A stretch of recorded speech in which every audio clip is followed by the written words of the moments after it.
Hello homies, welcome to Mrs 360.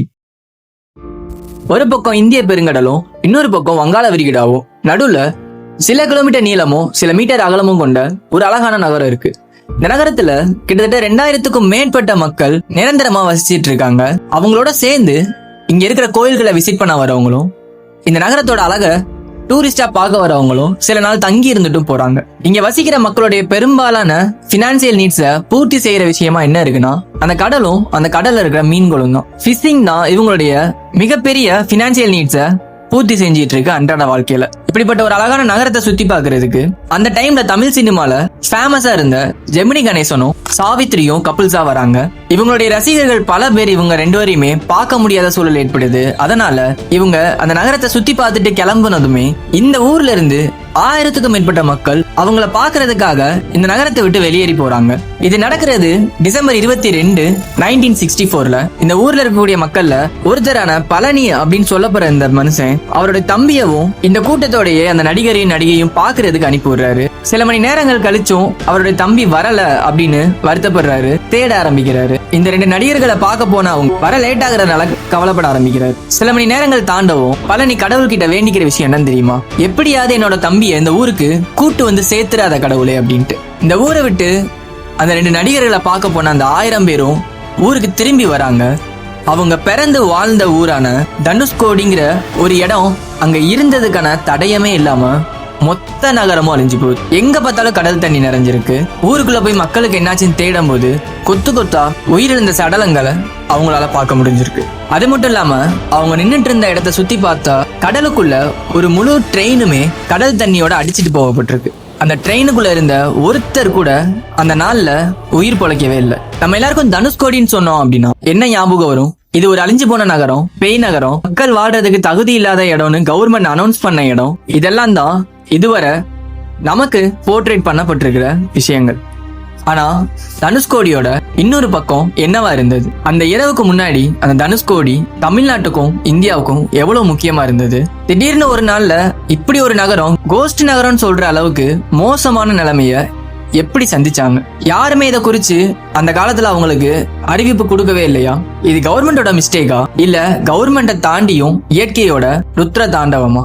ஒரு புயலால எப்படி தனுஷ்கோடின்னு சொல்லப்படுற ஒரு மொத்த நகரமும் அந்த நகரத்துல வாழ்ந்த 2000 மக்களும் ஒரு நாள் ராத்திரியில எப்படி காணாம போனாங்க அப்படிங்கிறத பத்தி தான் இந்த வீடியோல பார்க்க போறோம். தனுஷ்கோடியின் மறுமுகமும் கடைசி நொடிகளும். இந்த தனுஷ்கோடி ராமேஸ்வரத்துல இருந்து 27 கிலோமீட்டர் தூரத்துல இருக்கு. இந்த இடத்தோட பெயருக்கு காரணம் என்ன சொல்றாங்க அப்படின்னா, ராமாயண கதையில ராமர் இலங்கையிலிருந்து திரும்பும் போது விபீஷ்ணன் ஒரு வேண்டுகோள் வைக்காரு. அது என்ன வேண்டுகோள் அப்படின்னா, வில்லோட நுனியால ராமசேதுவை உடைக்க சொல்லி சொல்றாங்க. சோ ராமர் இதை பண்றாரு. அது பண்ண ஒரு இடம் தான் தனுஷ்கோடி. அதாவது தனுஷ்ங்கிறது வில்ல குறிக்கும் அப்படின்னும், கோடி அப்படிங்கிறது நுனி அப்படிங்கிற தமிழ் வார்த்தையை குறிக்கிறதுனாலையும் ராமர் ராமசேதுவை உடைச்ச இந்த இடத்துக்கு தனுஷ்கோடின்னு பேர் வச்சிருக்காங்கன்னு வரலாறு இருக்கு. சங்க காலத்துல பாண்டிய மன்னர்கள்லாம் ஆட்சி செஞ்சிட்டு இருக்கிறப்போ ராமேஸ்வரமும் தனுஷ்கோடியும் கடல் வர்த்தகத்துல ரொம்ப புகழ் பெற்று இருந்திருக்கு. அரேபியா, இலங்கை, தென்கிழக்கு ஆசிய நாடு அப்படின்ட்டு பல இடங்களுக்கு வணிக உறவுகளை இந்த தனுஷ்கோடி மூலமா சுமூகமா நடத்திட்டு வந்திருக்காங்க.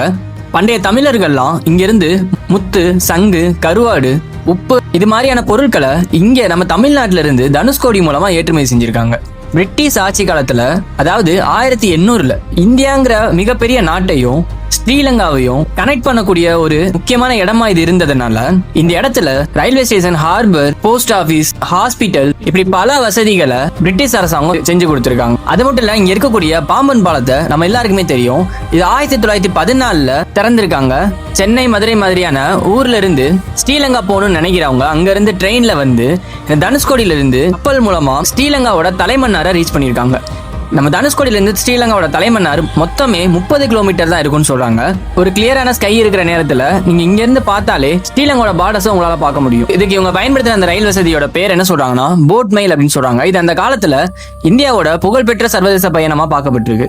இந்த போட் மெயில் மூலமா வணிகர்கள், அரசு அதிகாரிகள், மாணவர்கள், சுற்றுலா பயணிகள், வெளிநாட்டை சேர்ந்தவங்க புனித யாத்திரை பயணிக்கிறவங்க இப்படி எல்லாருமே பயன்படுத்தின ஒரு மிகச்சிறந்த போக்குவரத்து வசதியா இருந்திருக்கு. இங்க இருக்கக்கூடிய ஹார்பரும் பல சரக்கு கப்பல்களையும் பயணிகள் கப்பல்களையும் தினமும் வந்து போகக்கூடிய இடமா இருந்திருக்கு. அது மட்டும் இல்ல, இந்த தனுஷ்கோடியில 2 பக்கமும் சுத்தி கடல் தான் இருக்கும் அப்படிங்கறதுனால மீன்பிடி தொழில் தான் இந்த மக்களுக்கு ரொம்பவும் இம்பார்ட்டன்டான ஒரு பினான்சியல் நீட்ஸை பூர்த்தி செய்யற விதமா இருந்திருக்கு. ஸ்ரீலங்கால இருந்து தமிழ்நாட்டுக்கு ஏகப்பட்ட பொருட்களை நம்ம இம்போர்ட் பண்ணிருக்கோம் தனுஷ்கோடி மூலம். ஸ்ரீலங்கால இருந்து என்னென்ன பொருள் வந்திருக்குன்னு பாத்தீங்க அப்படின்னா, தேயிலை, காபி, லவங்கப்பட்டை, ஏலக்காய், ரப்பர், தேங்காய் பொருட்கள், கண்ணாடி பொருட்கள் இப்படின்னு ஏகப்பட்ட விஷயத்தை நம்ம இம்போர்ட் பண்ணிட்டு இருந்திருக்கோம். பிரிட்டிஷ் காலத்துல இந்தியால இருந்து ஸ்ரீலங்காக்கு எக்ஸ்போர்ட் பண்ண பொருள்லாம் என்னன்னு பாத்தீங்க அப்படின்னா, அரிசி, மிளகாய், பருத்தி, துணி, மசாலா பொருள், உப்பு, கருவாடு அப்படின்னு நிறைய பொருளை நம்ம இங்க இருந்து ஸ்ரீலங்காக்கு எக்ஸ்போர்ட் பண்ணவும் தனுஷ்கோடி பெரிய அளவுல உதவி இருக்கு. இந்த துறைமுகம் மூலமா தினமும் 100கணக்கான சரக்கு வந்து போயிட்டு இருந்ததுனால அங்க கப்பல் வரி, சரக்கு வரி, பயணச்சீட்டு வரின்னு ஏகப்பட்ட வருவாய்கள்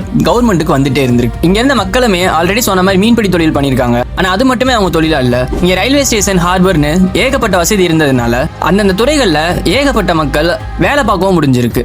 அந்த காலத்திலேயே இந்த சின்ன ஊர்ல ஆரம்ப பள்ளியும் இருந்திருக்கு, உயர்நிலை பள்ளியும் இருந்திருக்கு. இது மூலமா நிறைய குழந்தைகள் தங்கு தடை இல்லாம அவங்களால கல்வி பயில முடிஞ்சிருக்கு. இந்த தனுஷ்கோடி நம்ம ராமாயணங்கிற இதிகாசத்துல மிக புகழ்பெற்ற இடமா இருக்கிறதுனால இந்தியாவில் இருக்கக்கூடிய தமிழ்நாட்டுல இந்த ஒரு இடத்த ஆன்மீகத்துல ரொம்ப முக்கியமான இடமா பார்த்திருக்காங்க. இங்க இருக்கக்கூடிய ராமர் கட்டினதா சொல்லப்படுற நம்ம இந்தியாவையும் ஸ்ரீலங்காவையும் இணைக்கக்கூடிய ராமர் பாலம் ரொம்ப பிரசித்தி பெற்றதா இருந்திருக்கு. அதனாலேயே பல சுற்றுலா பயணிகள் இங்க வந்து போறதையும் ஒரு ரெகுலரான வேலையா வச்சிருக்காங்க. இந்த மாதிரி இந்தியா இலங்கைக்கு இடையில முக்கியமான ஒரு நகரமாகவும் இயற்கையாவே துறைமுக அமைப்பு கொண்டிருக்கிறதுனால ரொம்ப பிஸியான ஹார்பரும், பாம்பன் பாலம், போட் மெயில், துவலம், ஃபிஷிங், ராமேஸ்வர யாத்திரை, சுங்க வருவாய் மற்றும் கடல் வணிகம், பிரிட்டிஷ் கால நிர்வாகத்துல இப்படி ஏகப்பட்ட வசதிகளை கொண்டிருக்கிற இந்த தனுஷ்கோடி தான் இன்னைக்கு பலரால பேய் நகரம் அப்படின்னு உலகம் முழுக்க நம்பப்படுது. இப்படி செல்வ செழிப்பா இருந்த இந்த ஒரு நகரத்துக்கு டிசம்பர் 22, 1964 தான் மிகப்பெரிய ஆபத்து வந்து சேருது. இப்படி தமிழ்நாட்டிலையும் இந்தியாலையும் மிக முக்கியமா பயனுள்ளதா கருதப்பட்ட இந்த நகரம் அந்த நாள்ல தான் ஒட்டுமொத்தமா இடிஞ்சு போகுது. இவ்வளவு பெரிய பேரழிவும் எக்ஸாக்டா எந்த நாள்ல ஆரம்பிக்குது அப்படின்னா டிசம்பர் 17, 1964. இந்த தேதியில தான் தெற்கு அந்தமான் கடல்ல வானிலை ஆராய்ச்சியாளர்கள்லாம் ஒரு வீக்கான லோ ப்ரெஷர் சிஸ்டமை ஃபைன் பண்றாங்க. ஆரம்பத்துல இந்த லோ ப்ரெஷர் சிஸ்டமை அவங்க பெருசா ஒரு புயலா மாறும் அப்படின்னு யாருமே நினைக்கல. ஆனா நேரம் போக போக கடல்லாம் ரொம்ப ஹீட் ஆக ஆரம்பிக்குது. அட்மாஸ்பியர் அன்யூஸ்வலா பிஹேவ் பண்ண ஆரம்பிக்குது. இதெல்லாம் சேர்ந்து அந்த லோ ப்ரெஷர் சிஸ்டம்க்கு ஒரு மிகப்பெரிய எனர்ஜியை கொடுக்குது. இதனால 19ஆம் தேதி டிசம்பர்ல இது ஒரு வலுவான புயலா உருவெடுக்க ஆரம்பிக்குது. இது ஒரு புயலா உருவெடுத்ததுக்கு அப்புறம் நம்ம இந்தியாவும் ஸ்ரீலங்காவும் அவங்களுடைய வானிலை ஆராய்ச்சி மூலமா இதை தொடர்ந்து க்ளோஸரா ஃபாலோ பண்ண ஆரம்பிக்கிறாங்க. இவங்க என்னதான் இதை க்ளோஸரா ஃபாலோ பண்ணியிருந்தாலும் அந்த டைம்ல இந்த 2 நாட்டில் உள்ள மூளை முடுக்கில் இருக்கிற மக்களுக்கு எல்லாத்துக்குமே இதை ஃபார்காஸ்ட் பண்ணக்கூடிய ஃபெசிலிட்டி அந்த இயர்ல அவங்க கிட்ட இல்லவே இல்லை. அந்த டைம்ல நமக்கு இப்ப இருக்கிற மாதிரியான சேட்டலைட்ஸ் கிடையாது, இப்ப இருக்கிற மாதிரியான தொலைத்தொடர்பு அட்வான்ஸ்டு எக்யூப்மெண்ட்ஸ் எதுவுமே கிடையாது. இந்த மாதிரியான தகவல்களை அதிகபட்சம் இவங்களால ரேடியோ மூலமாவோ இல்ல நியூஸ் பேப்பர் மூலமாவோ மட்டும்தான் தெரிஞ்சுக்க முடியும். அதனால இப்படி ஒரு புயல் உருவாயிருக்குங்கிறது 2 நாட்டிலையுமே பல பேருக்கு தெரியாம தான் இருந்திருக்கு. டிசம்பர் 20ஆம் தேதி 21ஆம் தேதியில என்ன நடக்குது அப்படின்னா, இந்த புயல் கொஞ்சம் கொஞ்சமா வங்காள விரிகுடாவை நோக்கி ஸ்ரீலங்கா இருக்கக்கூடிய திசையை நோக்கி நகர ஆரம்பிக்குது. இந்த ஒரு சமயத்துல ராமேஸ்வரமும் தனுஷ்கோடியும் அவங்களுடைய நார்மலான ரொட்டீன் லைஃபை தான் ஃபாலோ பண்ணிட்டு இருக்காங்க. பில்கிரிம்ஸ்லாம் அவங்களுடைய ரெகுலர் ட்ரெயினை பிடிச்சு கோயில்களுக்கு போறதும், ஃபிஷர்ஸ்லாம் அவங்களுடைய போட் எடுத்துட்டு ஃபிஷிங் பண்றதும், கஸ்டம்ஸோடைய office work, post office, schools இப்படி எல்லாமே நார்மலா தான் இது வரைக்கும் ராமேஸ்வரத்துலையும் தனுஷ்கோடியும் போயிட்டு இருக்கு. ஆனா இங்க இந்த வெதர் கொஞ்சம் கொஞ்சமா சேஞ்ச் ஆக ஆரம்பிக்குது. டிசம்பர் 20ஆம் தேதி ராமேஸ்வரம் தனுஷ்கோடியை சுத்தி இருக்கிற பகுதிகளில் வானம் பயங்கரமான கருமேகங்களால சூழப்படுது. கடல்லாம் பயங்கரமா கொந்தளிப்போட இருக்குது. பயங்கரமான காத்து அந்த பகுதியை நோக்கி வீச ஆரம்பிக்குது. அந்த ஊர்ல இருக்கக்கூடிய பெரியவங்களாம் என்ன சொல்லி இருந்திருக்காங்க அப்படின்னா, இதுக்கு முன்னாடி பெரிய பெரிய புயல்லாம் வந்திருந்தப்போ கூட கடல் இந்த அளவுக்கு கொந்தளிப்போடு இருந்தது கிடையாது. ஆனா இந்த புயல் ஏதோ ஒரு புதுசா வேற மாதிரியான பயத்தை நமக்கு கொடுக்குது அப்படின்னு பேசிட்டு இருந்ததா இந்த டிசாஸ்டர்ல இருந்து சர்வைவ் வந்தவங்க ஷேர் பண்ணியிருந்திருக்காங்க. ஆனாலும் இன்னும் நிறைய பீப்புள்ஸ் இது நார்மலா வரக்கூடிய ஒரு புயலா தான் கடந்து போக போகுதுங்கிறத நம்பி அவங்களுடைய அன்றாட வாழ்க்கையில இருக்கக்கூடிய வேலைகளை பார்க்க ஆரம்பிச்சிருக்காங்க. டிசம்பர் 21ஆம் தேதி இந்த சைக்ளோன் கம்ப்ளீட்டா நார்த்தன் ஸ்ரீலங்காவை கிராஸ் பண்ணுது. அந்த ஸ்ரீலங்கா பகுதியிலையும் இந்த சைக்ளோன் பயங்கரமான வெள்ளத்தை உருவாக்க தான் செஞ்சிருக்கு. எப்பவுமே ஒரு புயல் கரையை கடக்குது அப்படின்னா அதோடைய பவர் குறைஞ்சிக்கிட்டே போகும்னு சொல்லுவாங்க.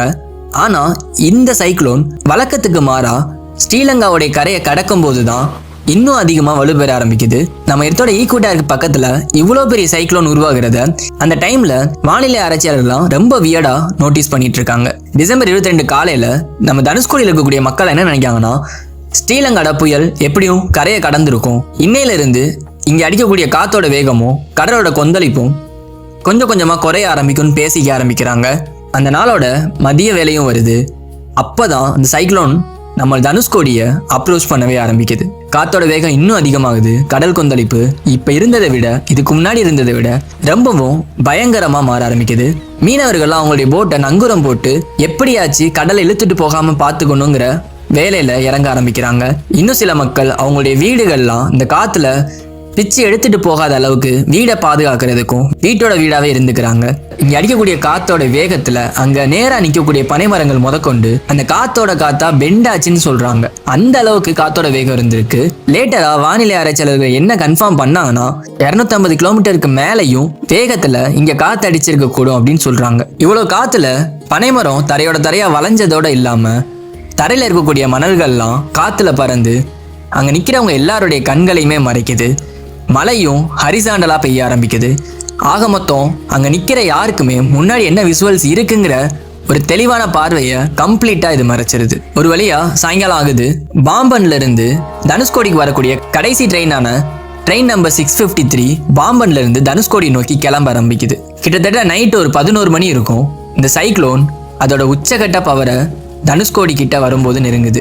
இந்த நேரத்துல 250 இருந்து 280 கிலோமீட்டர் பெர் ஹவர் அப்படிங்கிற வேகத்துல காத்தடிச்சிருக்கு அப்படின்னு வானிலை ஆராய்ச்சியாளர்கள் சொல்றாங்க.